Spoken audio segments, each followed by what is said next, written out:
maintenant, cet édito paru dans la Tribune Afrique que voici, édito que vous avez écrit, Abdelmalek Alaoui. Bonsoir. Bonsoir. Merci d'être avec nous.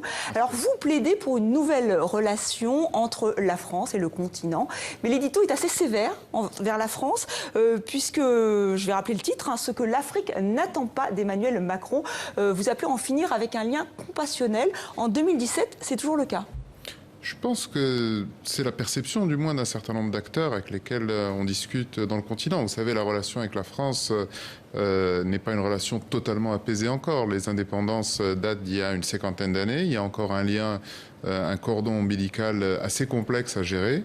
Mais effectivement, il y a encore des stigmates d'une relation antérieure qui peinent à se transformer, qui peinent à véritablement arriver à un partenariat d'égal à égal, ce que beaucoup de dirigeants africains appellent de leur vœu. Oui, et puis vous rappelez, enfin vous soulignez, la France n'a même plus les moyens d'hisser l'Afrique vers l'émergence. En fait, vous parlez de co-émergence. Les rapports de force ont changé. Je pense qu'il y a, on est passé par des moments extrêmement complexes. Aujourd'hui, le monde est face à la 4e révolution industrielle. Il n'est plus possible de pouvoir faire de grandes délocalisations. Donc il faut réinventer la relation économique entre le continent et la France. Et la seule voie qui s'offre à cela, c'est de pouvoir récupérer du capital au nord et pouvoir utiliser la force vitale de l'Afrique au sud pour pouvoir construire des entreprises qui vont agrandir les marchés, agrandir la part du gâteau, au lieu de rentrer dans des logiques concurrentielles. Alors quand il est devenu président, Emmanuel Macron a passé ses premiers coups de fil à Mohamed VI au Maroc et Macky Sall au Sénégal. Est-ce que ces choix étaient judicieux ? Je pense qu'ils sont emblématiques de deux économies qui sont extrêmement fortes en Afrique de l'Ouest. C'est pas à moi de juger s'ils sont judicieux ou pas, mais je pense que Emmanuel Macron est vraiment attendu pour un changement de la France dans sa politique à l'endroit de l'Afrique.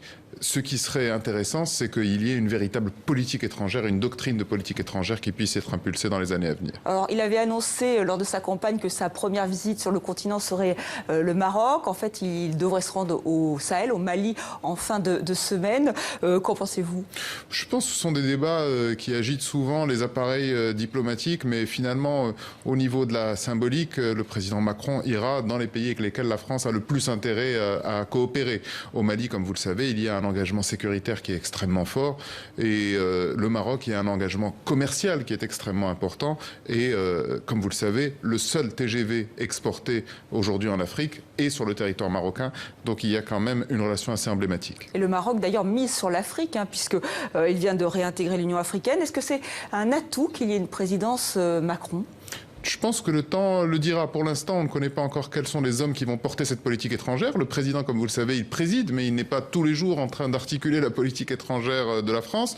Je pense que demain sera un moment important quand on connaîtra le nouveau locataire du Quai d'Orsay. Ce sera un signal qui sera également adressé au chef d'État africain sur l'impulsion qu'il veut pouvoir donner. Et puis, évidemment, les hommes qui, au château, au sein de l'Élysée, porteront cette politique africaine de la France, seront également consubstantiels de la manière dont elle sera portée sur le continent.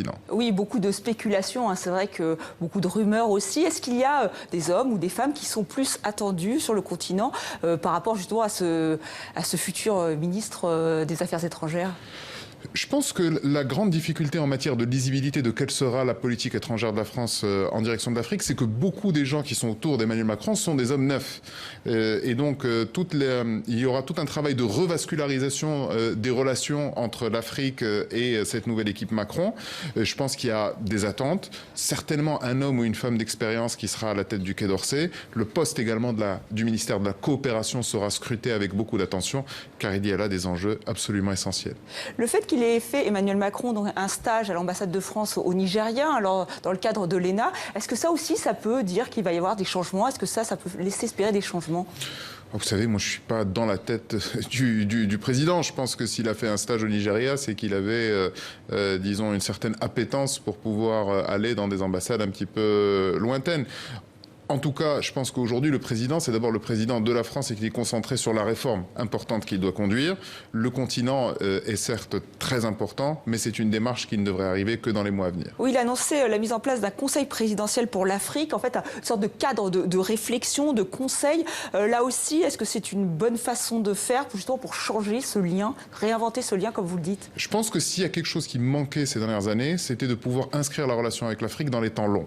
Donc pouvoir avoir auprès auprès du président de la République un organe qui réfléchisse à la doctrine, mais également à l'exécution de ce nouveau partenariat avec l'Afrique, c'est absolument essentiel.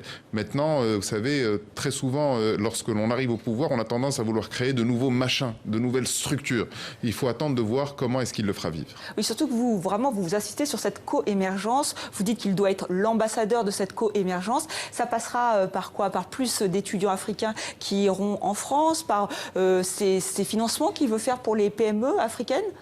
Moi, je pense que ça doit d'abord passer par une évolution de la relation économique en matière d'investissement et en matière de business entre la France et l'Afrique. Il faut que les deux partenaires puissent bien comprendre qu'ils ont un intérêt commun à agrandir la part de marché et pour être extrêmement prosaïque et extrêmement simple, à ce qu'une classe moyenne africaine émerge parce que, in fine, ça permettra aux grandes entreprises françaises qui sont installées en Afrique d'avoir plus de consommateurs. Donc aujourd'hui, cette logique, il faut qu'on puisse faire basculer le centre de gravité du langage de coopération, qui a souvent été dominant durant ces dernières années, vers un langage de co-émergence dans lequel on puisse expliquer aux grandes entreprises que les business plans, il va falloir les étirer un peu plus dans le temps parce que l'Afrique a besoin d'un peu plus de temps pour pouvoir se développer. Et pour vous, quelle est la priorité, s'il y en a une qui se dégage de toutes celles liées à ce rapport, cette émergence? Je pense que la manière dont les premiers actes symboliques et les premiers discours seront extrêmement attendus. Et donc pour moi, la priorité, c'est que le président Macron ne rate pas son premier discours de politique étrangère sur l'Afrique et qu'il n'en fasse pas quelque chose de contre-productif pour ce qu'il veut porter comme message. Merci Abdelmalek Alaoui d'être venu sur le plateau de 64. Je rappelle qu'on peut vous lire dans la tribune Afrique.